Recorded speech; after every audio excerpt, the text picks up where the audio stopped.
Kosmosda qışqırsanız səsiniz nə qədər uzağa gedər? 0 metr. Qəribədir, hə? İndi səbəbini izah edərəm.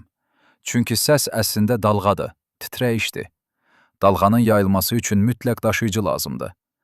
Yer üzündə siz danışanda səs telləriniz titrəyir və hava hissəcikləri səs dalğasını itələyir.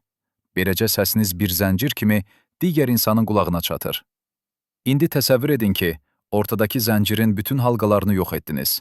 Nə olacaq? Səssizlik. Kosmos demək olar vakuumdur. Hava hissəcikləri olmadığı üçün səsi ötürəcək zəncir də yoxdur. Ona görə də kosmosda səs yayılmır.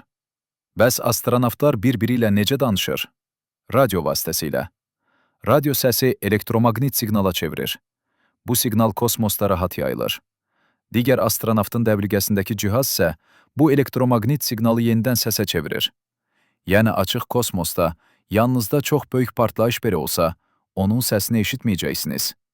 Belə maraqlı faktlar xoşuna gəlirsə, kanala abunə ol.